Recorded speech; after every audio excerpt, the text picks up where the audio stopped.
How are you doing, folks, and welcome back to the August edition of the Chilli Northerner. So August is meant to be the start of harvest time for a lot of vegetables, fruits, all that kind of stuff. Some may have already been harvested. Some people in the way of chilies have already had a crop, but not me. So August update, let's see what's going on.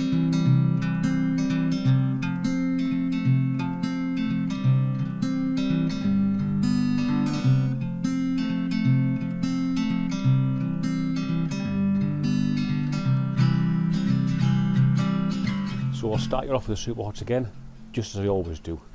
I don't think I'm going to get much in the way of Superhots this year. Just saying. I'm not going to abandon all hope yet, but I'm getting very little on them, even though the plants themselves are absolutely fantastic. I mean, that must be stood maybe 5 foot high now. Really starting to bush out. Lots of new growth. It just keeps on putting out new growth, and I am feeding them now as well. Been feeding them for the last 3 weeks to a month on a high potassium feed, which is good for all fruiting plants, just to try and get them pushed on a bit. So let's have a quick look at the undergrowth and see if anything's going on at all, apart from lots and lots of lovely flowers coming on. So I mean, I'm not going to abandon all hope, as I say, but there's probably not going to be now in August. Beginning of September's just around the corner. It's not going to happen, I don't think. So, not for the 7-pot primos anyway. So yeah, leastways, what I'll probably do over winter is actually I will overwinter these Superhots. So I'll probably just take one of the 7-pot primos. I'll overwinter that. I'll probably overwinter the overrated. I will overwinter the Naga-Morich and the CC Jigsaw Brain at the back, which has actually got fruit on it, and I'll show you that in a bit. But this other Naga-Morich here, so I have a smaller Naga-Morich in a smaller pot, and to be honest, this is where I think I went wrong. So, but you know, it can't be helped with the weather we've had this year. As I've done for the last couple of years, I've put the Superhots in these big pots. I've got these two massive clay terracotta pots here, and these two 25, I think that might be 30 litre pots in for the other ones. And in last year they did really well. I've got plenty of fruit off them, but the seasons and the heat was different last year. This year has not been great, especially for plants that need a long season in the growing. So which are Superhots, especially in the UK. So yeah, that is it. So I have a smaller Naga-Morich in the goddamn flies, in this smaller 10 litre pot, which I probably should have actually stopped with, to be there. As you can see though, it's a much smaller plant, but we do actually have some fruit. So as you can see, there are a couple of Naga-Morich fruit there, which is great to see. So I am not super hotless. They're not big, but you know, it is something, and something to be. It's food for thought for next year. So it might be worth me, if I'm going to do Superhots again next year, to not put all my Superhots in big containers like I have done this year. So I'll probably have some in smaller containers, like the 10 litre or the 7.5 litre. And let's just see how that goes, because it's a learning curve. This year has been very much a learning curve as far as the weather's gone, because we've never really had a summer like this for a long time, and it's a glorious day there today. But yesterday and the day before, it was absolutely blowing a hoolie, chucking it down, and it was horrible, to be fair. I heard a lot of people actually lost polytunnels, smashed plants because of the high winds. Thankfully I didn't get any here. I got everything caned up properly. So yeah, there we go. Let's have a look at this Naga-Morich. Again, very much like the 7-pot Primo next door. Nothing really to see. A lot of very small peppers. It's like the size of a pea. Hey-ho. So there, nothing to really see there. So, but the CC, I'm just balancing myself here. The CC Jigsaw Brain, let me just get this sugar rush stripey out the way, which I will show you in a bit, is looking decent. Now, assuming I can get these ones to ripen, this is Chilli Chump's own cross between the Jigsaw and the 7-Pod Brain strain. I mean, you can see how knobbly and gnarly those skins are. They look fantastic. And there's quite a few of these. I mean, again, they're not big, but you know, it's something rather than nothing. And that's okay. It'll be, you know, if I can do, I'll take seeds from some of these from this year if they ripen up. I mean, that's a lovely, I love that one. That is a fantastic, what you might call, oops, sorry, Mr. Spider. That's a fantastic, what you call phenotype. I mean, Chilli Chump did actually say that these were not up to, what do you call it, phenotype 8, which is the final stabilising pod shape, if you want to call it that. I think they were up to about 4 or 5, I'm not too sure. I'll have to go back in his video to see what he said to me or what he said to others. But yeah, still some fantastic. I mean, they'll be incredibly hot, I can guarantee it. But they look fantastic, and I'll definitely grow this one again next year. You're looking at about 1.6, 1.5, 1.6 million Scovilles when they actually ripen. So we'll have a look at that. Right, this gargantuan monster, which is the supposedly sugar rush stripey, which is not a sugar rush stripey. Although I must say, there are a few peppers coming through that actually look like it should be a sugar rush stripey. So there is one there.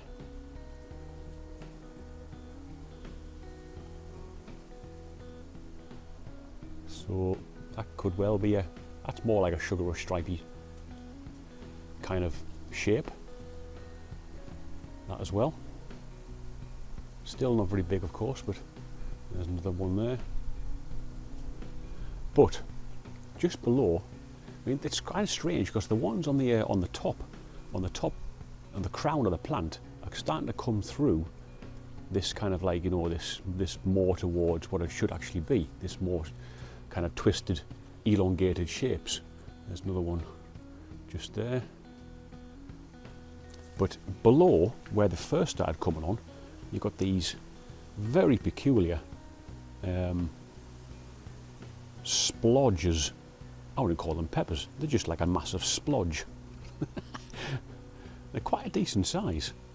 They don't even resemble any kind of like, you know, they're a very odd shape. They really are. There's another one there. I mean,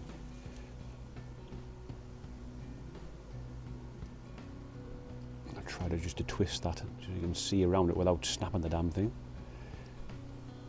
Yeah, and this one round here as well, where it's been getting the sun a lot, is actually starting to change colour. So I'm not going to twist this stalk because it's quite solid. But as you can see, they've got like a little tail on them, and then a big old splodge here. And this one here behind it's kind of wedged in there, wedged between the branches. Strange, strange, strange, strange. Might be worth collecting the seeds off those ones and then kind of growing these ones on again next year, see if they come out more towards that shape. I mean, there's another one tucked in behind. You can't really see it. I don't want to disturb the branches. But then you've got, you know, you've got another one there right next door to it. You've got splodgy ones here, and then you've got it just must have been accidentally cross-pollinated. Must have been. It's the only explanation I can give. Almost looks as if it's been cross-pollinated with like a, I don't know, it's almost, some of them are like a ghost pepper shape. And like this one that I showed you up here. They've also got like little kind of spines on them. Little nodules, little spines. I can get a close-up of that. Very peculiar to see. Little bumpy surfaces. Not what I've really seen on sugar or stripies before. Anyway, that's that monstrosity. On to the next one. Right, so now I'll show you the Canns and Scotch Bonnets and the jalapeno that I've got. They're all along this kind of like this wall here. So let's go and have a look at them. So first, Cann. I mean, the canes are starting to get quite heavy with the fruit. There is a load of fruit on these things. There really is. I'm quite chuffed with it. I mean, I always seem to do well with canes, to be fair. Obviously, my back garden will suit them. They're fairly easy to grow. But they are fantastic. I love them. They make fantastic base sauces, or even just sauce. Make a fantastic buffalo wing sauce out of these things. They're still very green, but you know, I'm quite confident I'll get fruit off these. Next door is another one. Again, there's some quite large canes in this one. If I can just pull this round without snapping the branch. The branches are actually starting to get quite heavy, and just before this storm passed over us, I staked them up because they were actually starting to flag over, to be fair. And I was worried that I was actually going to get branches snapped. Just starting to ripen at the top there. I'm sure I saw some before that actually were ripe. Maybe I was just seeing things. Oh, there we go. Right. I don't think you can actually see that. You just move some branches out of the way without snapping stuff. So, you can see that one just there.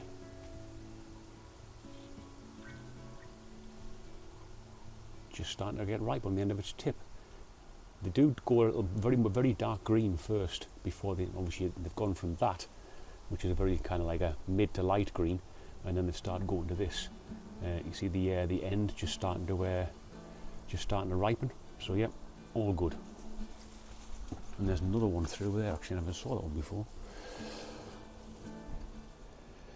So yeah, the canes have done a lot better this year, to be honest. I'm very chuffed with them. So you've got that one there that's just starting to ripen up, and the others will start ripening soon as well this month. And next week, apparently, we're going to have get back to lovely mid-20s temperatures, which is great. So this one here is the jalapeno. Now, you remember seeing the jalapeno last time? They were actually quite small. Now, look at this big bad boy. That is a freaking monster jalapeno. Hats off to Chilli Chump for creating this strain of jalapeno. But, that is an absolute Bobby Dazzler, and there's probably room for growing in that as well. More here as well. More here. Loving this. These things get everywhere. Come off that tree up here. This tree is a menace. It covers our garden in goodness knows what rubbish. Another cairn here. These are looking great. Looking fantastic. Plenty of cairns on there. Absolutely loads. I mean, they've come on leaps and bounds since the last video, because essentially August was quite a warm month, apart from obviously yesterday and the day before, where it just seemed to plummet right down again. But yeah, brilliant. And with next week's warm weather, all should be good. Right, Scotch bonnets. Let me see if I can actually get over here without actually breaking my neck. The roses are starting to come on there now. Well, come on, but putting on their second set of growth, so they're invading, and I must cut them back. So here we are, Scotch bonnet, Scotch bonnet. Yeah. Again, there's quite a few on here, but ow. This is why I don't. I'm not a fantastic gardener, that's for sure. Oh, do we actually have? I tell you what I'm going to do. Bear with me just a moment. So folks, what I've done, I've taken them both out of their little ring holders off the wall, and I've tied them up a little bit, staked them, because you see I've got 3 stakes in either side. The branches were starting to get a bit heavy. I did actually notice there was a few, like that one there. It was come out about here, and it's entirely snapped off. So I've cut it off, just to actually nice and neat, just so it, you're not going to get any disease, or hopefully anyway. So what I'll do, I'll show you on this one. So both of these are Scotch bonnets. Do excuse the dog barking across the way. It's impossible to stop the thing. these fantastic, beautiful Scotch bonnets. I mean, hopefully they'll get a bit more size in them, but yeah, they are absolutely lovely, and I'm really chuffed about these, to be honest. And I will definitely be growing these next year. Just starting to get a bit ripe on that one there. Oop. If I can just hold that up and show you. Yep, plenty of just starting to go that dark green, and then they get tinged with red. They come from this kind of like lime green colour, go down to like dark green, and then eventually start turning red. So yeah, there's some fantastic looking ones on here. Great shapes, lovely Scotch bonnet shapes. I mean, this one there, look at that one there. We'll just get that one there.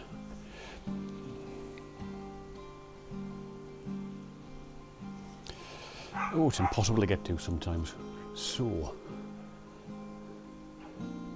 there, without twisting and bending branches, there we go, it's in the light there now. Lovely shape to them, typical, beautiful Scotch bonnet shape, and these came from Chilli Chump, so I am chuffed with these, and I'll be growing these next year for definite. Right, next, Scotch bonnet. Again, some fantastic shapes. Pods aren't too big, but you know, I'm not too bothered about that anymore. It is what it is. I am growing with as I said before, I am growing with a high potassium feed now, so hopefully over the month of what's left of August and September, they'll ramp up, and then if we get some warmth in September, then there will be no problem on ripening these. But saying that, here's a nice ripe one. Small again though, let's just whip that off. But yeah, nice ripe Scotch bonnet. Am I looking forward to trying that? Not particularly, because I know it's going to hurt. But that's what I was planning on doing, folks. So yeah, that's what I was planning on doing. As these things ripen, I just put out a post there the other day. As these things ripen, I am going to start doing little tasting videos. So grab your milk, grab your ice cream, grab your tissues, and you might watch me burn. In fact, you will watch me burn, because I am not a chili head. I know I've grown these things, but I'm not used to the heat, so my reaction is probably going to be horrible. But it is what it is. So we'll try them. I'm not too happy about trying the Superhots. I might even just try half a Superhot, but I've been there before with a ghost pepper a couple of years ago, and it was not pleasant. So let's have a go anyway. On with it. Right, next, down on the ground, I've had this little trough where I've had I've had 3 Fimi chilies grown here. They are lovely looking plants, I must say. Lovely little fine leaves, very small flowers, and the fruits that come off them are very thin and spindly, which is great to see. I love them. These don't actually contain little or no heat at all.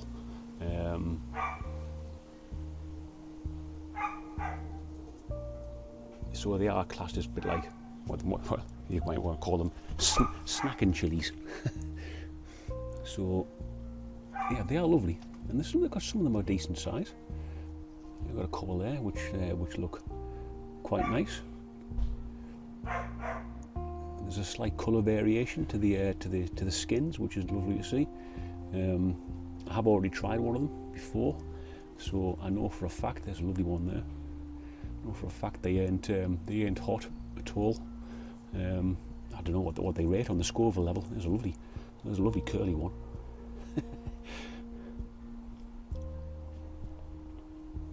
Curl right round like a ram's horn. I don't know what they rate as on the Scoville scale. Probably around about 1,000 or 2,000 at the very most. Maybe even just under 1,000. So I mean, they've got a beautiful variegated leaf on them as well, which is also fantastic to see. And I'll probably grow these again next year as well. And they're meant to have a slight stripiness to them.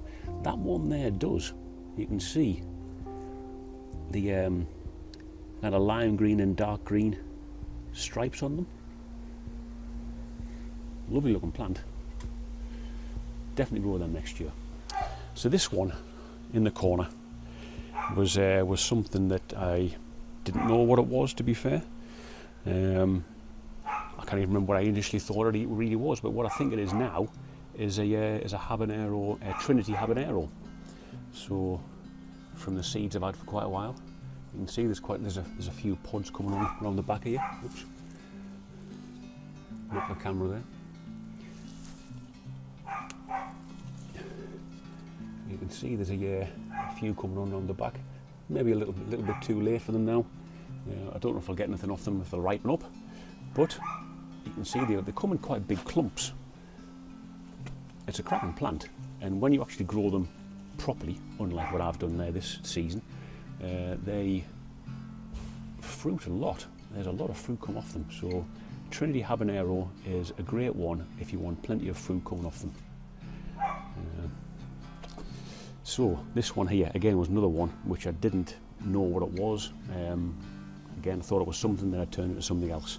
So this one here, I think, is what they actually call these New Mexico style chilies. So you're meant to have them green, and I think that one of the ones that, I mean, look at the size of them. They are big, and there's some weight to them as well. Big Jim, I think, is one of the chilies from that kind of like variety. Lovely like patination on them, long stripes, variation in the colours. Very thick wall. They're a heavy, as I said before, they're a heavy chili compared to the other ones. So I've had to put 4 stakes on, or 4 stakes all the way around there, just to support them, because the branches are quite thin, and with the weight of those peppers, it definitely snapped them. Let's have a look around the back. Again, just more of the same. Really, they all seem to have got to this kind of like size. They've been this size for about a month or so, and they haven't really gone past. So I think what I might do, this might be one of the first ones I'll try. I don't know what kind of like heat comes off them. I don't think Big Jim, if I'm using that as a reference, are actually, I think they're called Big Jim. I might be wrong. I don't think they're actually a hot pepper. Again, like, you know, probably more like jalapeno kind of level, 5,000 Scovilles. Yeah. Lastly, I just wanted to update you on this one you probably haven't seen for a while, which I used to call my freak plant. So as you can see, it's still looking pretty freaky. It's grown a little bit, not too much, but it actually has got a fruit on it, and you can see it there. I think it's a jalapeno, but it just seems to have come out with these really odd, stunted and gnarly kind of looking leaves. It's quite strange. A weak plant, I think. That's why it's like a weak gene in the plant that has actually probably made it look like this. It's all I can think that it actually is. But yeah, looks like a jalapeno, and that is a very, very small jalapeno chili. What?